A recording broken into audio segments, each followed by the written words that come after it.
For the first part of today, we're going to review bond line drawings. So before we get into naming alkanes or alkenes, we need to be able to read drawings like this. A lot of times in organic classes, you see drawings given to you like this. You have to be able to recognize where are the carbons, where are the hydrogens, where are any other atoms. So here there's two. I just put two different compounds, different structures to count the carbons and the hydrogens. And so when we take a look at these, try to get a color that's pretty easy to see. It's important to remember a couple things. First, every carbon wants 4 bonds. So carbon is always going to have 4 bonds. When you're looking at structures like this, every point here is a carbon. It's not every line. A line is a bond. That's why it's called a bond line drawing. So like this, there are 2 lines in between these 2 carbons. This right here represents this.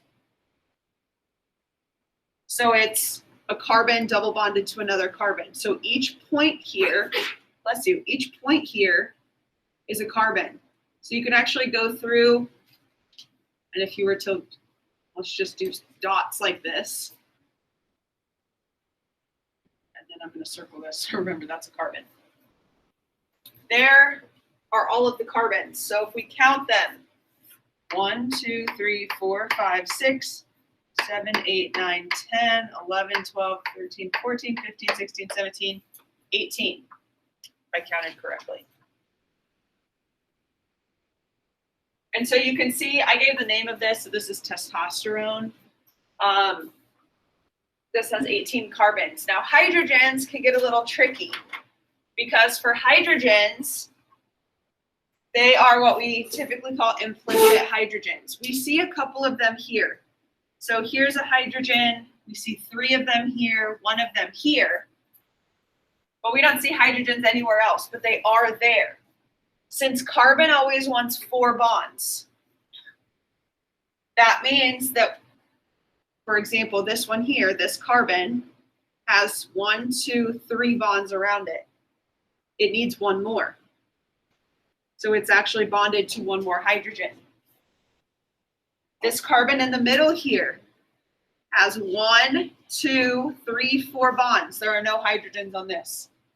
Down here, this carbon has 1, 2, 3 bonds off of it, so it needs 1 more bond to a hydrogen. This carbon has 1, 2, 3, 4 off of it, no hydrogens.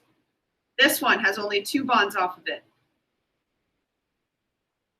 So there's 2 hydrogens. And you could go through this entire thing. 1, 2, 3, this has 1. This doesn't have any. This one has 1. This one has 1, 2.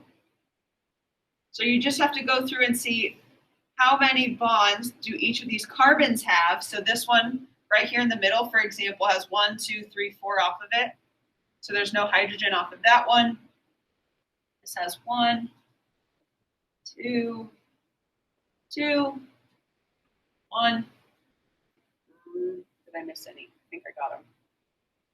So you can go through and count them all. Now I'm probably going to lose count, so we'll have to double check. 1, 2, 3, 4, 5, 6, 7, 8, 9, 10, 11, 12, 13, 14, 15, 16, 17, 18, 19, 20, 21, 22, 23, 24. I think I started with that one. 24 hydrogens. So you just have to remember every point. Right, every point is a carbon, and then you can go through and see how many hydrogens there are. So if you go through, see, and you can like turn, talk to people around you. This will be some practice for identifying carbons and hydrogens. See if you can go through and count how many there are here. That might be a little harder like this, but see if you can go through. I'll go through and put the points on. Double check and see if we get the same thing. Sometimes I can't count.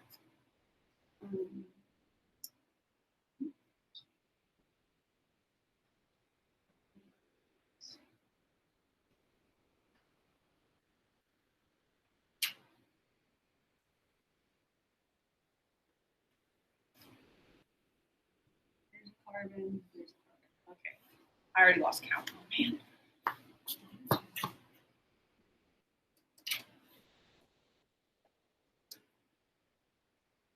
think I counted 19. And then the hydrogens. So now this is where, again, like we did here, I like drawing them in if I have to count the hydrogens because it just helps me kind of not lose count. So this carbon, notice this carbon here has 1, 2, 3, 4 bonds off of it because there's a double bond. So this one's not going to have any. So I'll have 1, 0, 2, 2, 1. Oh, whose idea was it to put this on here? Who's mine?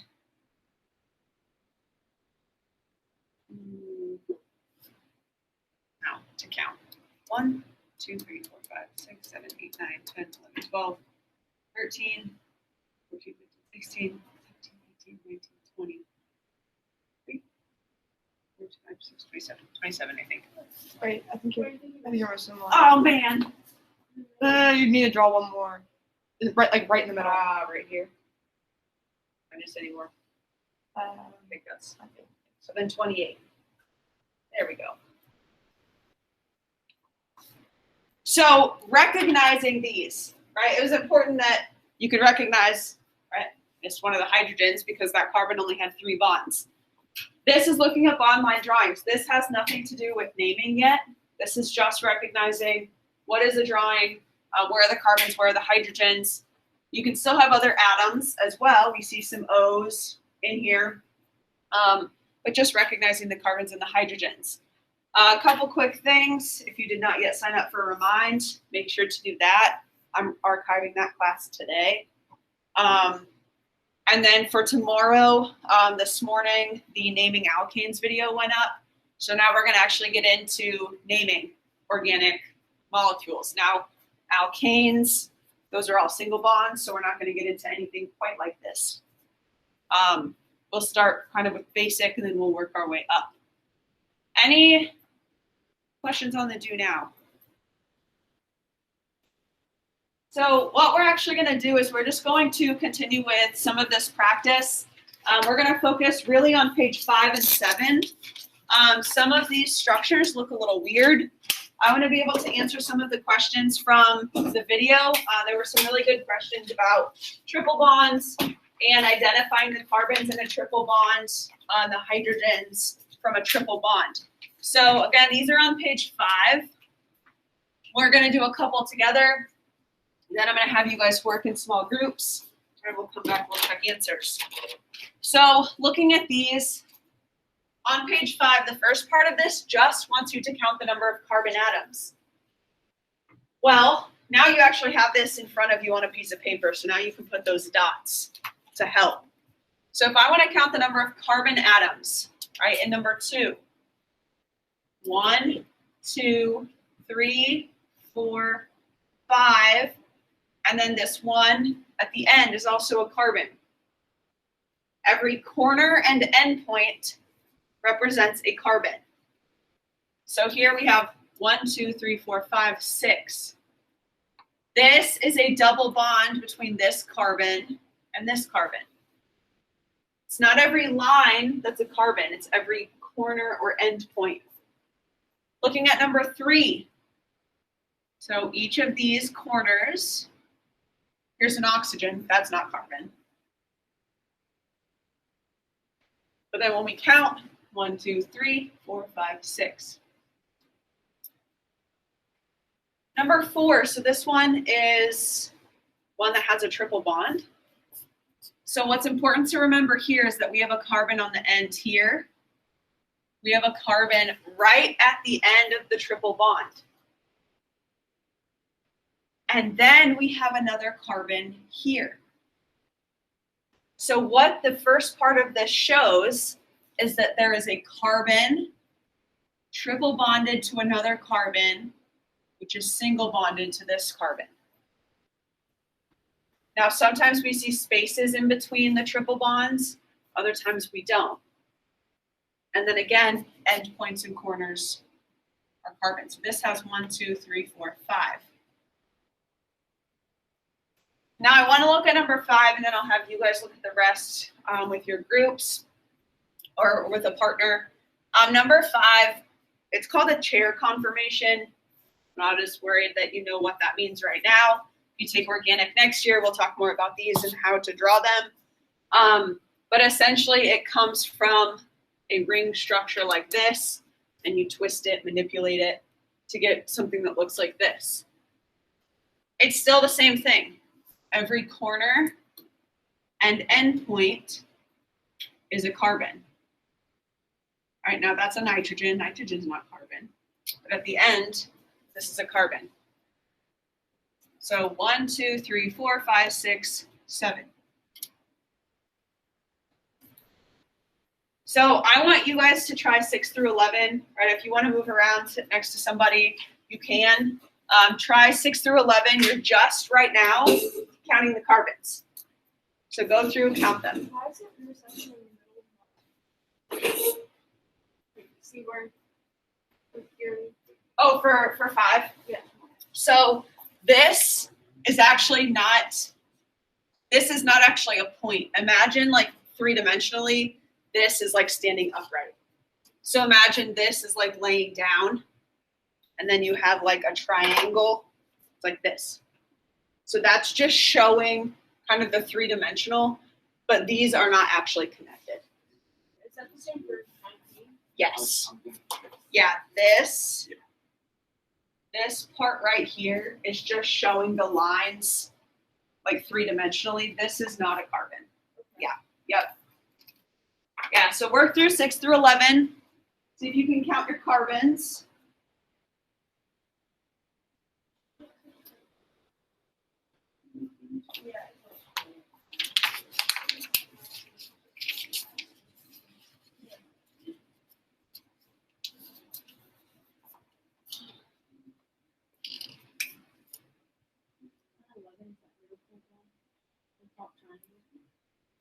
Yes, It is. yes.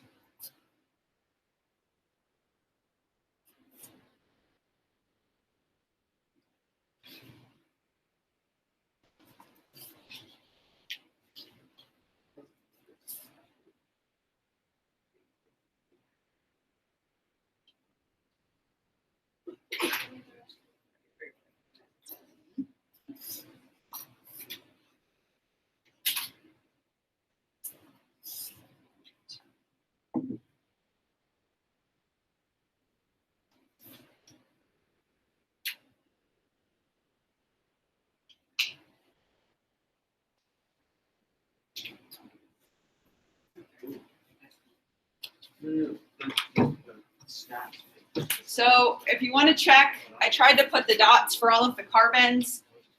When you see these chair conformations like 5 and 9, these lines that intersect, you'll notice that they're not actually connected. There's kind of a little space. That's because it's showing the 3-dimensional structure. So this part that's upright is actually like it's sticking up off of the structure. And so that's not actually a carbon. That's just showing the lines intersecting.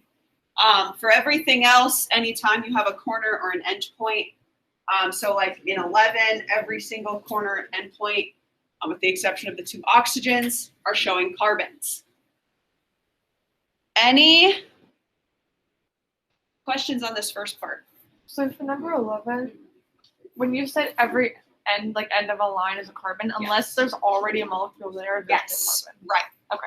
Unless there's already something like O here, then it's not a carbon. If this wasn't there and it just looked like this, that would be a carbon.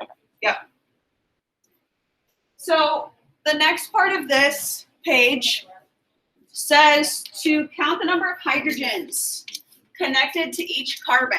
And it shows you how the first one was done, kind of like what we did in the do now, where we don't even have to show all of them. We just have to number how many are attached to each carbon. So we can see how we did it in 13. We'll look at 14 as well. But then this is just being able to recognize the number of hydrogens that there are. So in 13, they just put next to each carbon how many hydrogens that would be attached. So for 14, first, if I recognize every end point or corner is a carbon, well, now this top carbon has 2 bonds, which means it still needs 2 more bonds. It's going to have 2 hydrogens attached.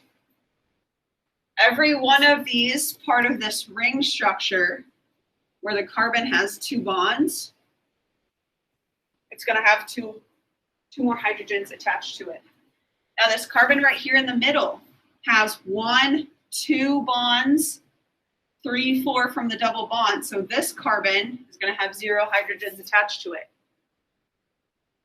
Now this is going along with the question of the end point. Since there's no additional, there's no O here, right? There's no atom listed.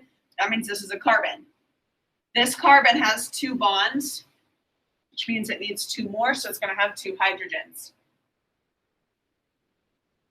If we just kind of start with 15, just by recognizing where the carbons are, remember this triple bond, then there's a single bond. So this carbon at the very end has 3 bonds. It still needs 1 more. It's going to have 1 hydrogen attached. This carbon in the middle has 1, 2, 3, 4 bonds already. It's going to have 0 hydrogens. All right, then this one has 1, 2, 3. It's going to have 1 more hydrogen. And then each of these will have 2. So see if you can work through 16 to 20.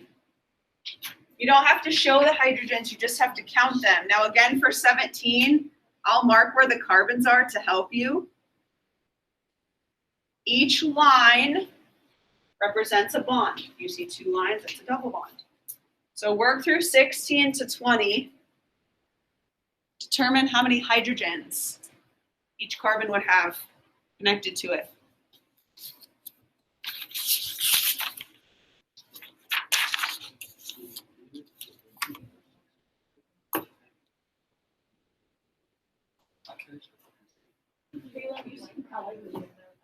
What? Is it freezing?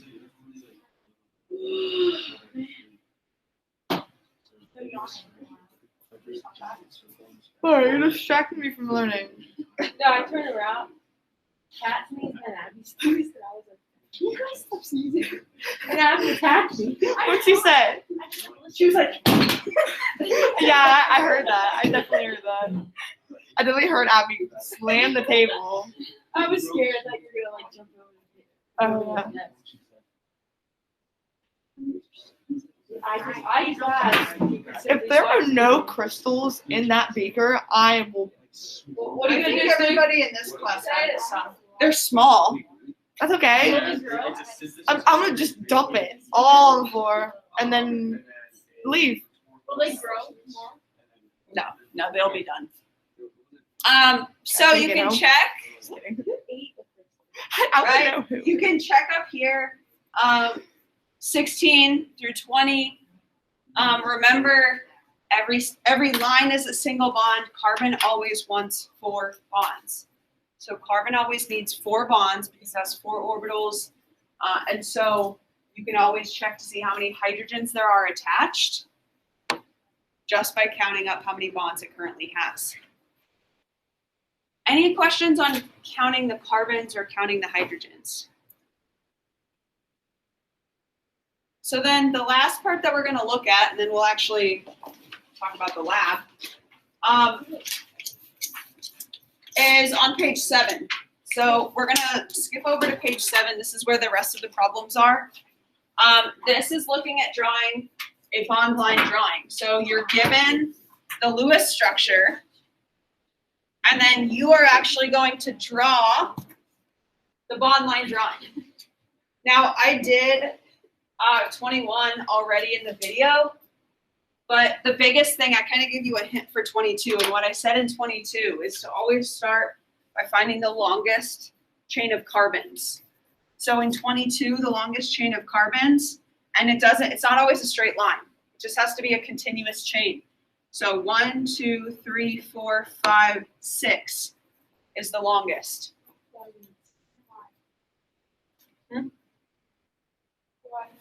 Or you could go 1, 2, 3, 4, 5, 6. Like whether you go up or down, but you don't just stop here because you still you can still go with more carbons. Okay. So sometimes our chain of carbons might turn like down, turn up. Does it matter which one you use? No, because it's going to be the same thing. So if the longest chain was 6, or I said 2, 3, 4, 5, 6. Remember, bond line drawings, you're drawing in a zigzag unless there is a triple bond. So when I start down and then going up. Doesn't matter. A lot of times it can look the same. So 1, 2, 3, 4, 5, 6. It is not the number of lines that you draw. Go back and check because it's 1, 2, 3, 4, 5, 6. A lot of times people don't start with 1 when they put their pencil down. As soon as I put the marker on the board, that was the first carbon. 1, 2, 3, 4, 5, 6. So I drew this one, this one, this one, this one, this one, and this one. Now I still need to show the double bond O and then that CH3. So 1, 2, 3, the fourth one in. 1, 2, 3, fourth one in. There's a double bond to an oxygen. And the fifth one in, there's another C. Well, remember, you don't show C's in bond line drawings. It would look like this. This is the bond line drawing for this. Now, people will say, well, why do we use these bond line drawings? Why can't I just draw the whole Lewis structure? Well, imagine drawing the entire Lewis structure for that testosterone molecule. Lots of C's and H's. Like, How would you know that the last carbon is straight line down? Is that to keep it away from Yes. Yeah. So you would put this CH3 group down. It doesn't really even matter what this looks like. This means the same thing as this. The reason that we draw it down instead of up is because if I drew it up like this. Well, what if you drew it like at a slant On the bottom, you said? Yeah, but like down. I mean, if you did it like this on the bottom, that's fine. But the reason that we have it pointing down instead of up is because now all of these bonds are really close together. You always want your bonds, just like with your, lone pairs of electrons, you want them as far apart as possible. So as long as it's pointing down somehow, that's fine. Yeah. If we look at 23, all right, for 23, I'm going to focus on this ring. This ring has 1, 2, 3, 4 carbons and an oxygen. So I'm going to have oxygen at the top. I think it's a pentagon. Yeah, it's a good enough pentagon. I'm not in the groove of drawing all these shapes yet. You got one of those like stencil things? Oh, I can eventually draw hexagons really well because, if you look, I was drawing them yesterday. I'll get into drawing hexagons really well because benzene is a hexagon and we use that a lot in organic. So here's our ring, right? Here's our 5-membered ring with the 4 carbons and the oxygen. Remember, hydrogens are already implicitly there. I have 2 more carbons off of this. 1, 2. Now, if you drew one, a little more slanted up, a little more slanted down, that's fine. But both of these CH3s are off of the same carbon. And then for 24, 1, 2, 3. 1, 2, 3. There's 3 carbons. Now, you have a Br off of the first carbon and a Br off of the second carbon. Well, to keep them as far away as possible, I'm going to draw them both down. So, Yes. what if we drew it on the way? Oh, like the whole thing? You're fine. Yeah, it's the same thing. Yep. So you're saying you drew it like? Yeah. Yep, you're good. Is there like a general rule of thumb that you're supposed to go down? No. Okay. No, it's just preference. So yeah, these are the same thing. Now, it's not like resonance. You don't have to show all of the possibilities. But whichever way you show it is fine. Remember, though, your only carbons are here. So it's 3 carbons with 2 bromines. So this is just being able to take a Lewis structure and putting it into a bond line drawing. Any other questions on this? 21 looks just like an X Yeah, 21's a little weird. because of the Both of the C's being as far apart as possible. Yeah. Yep.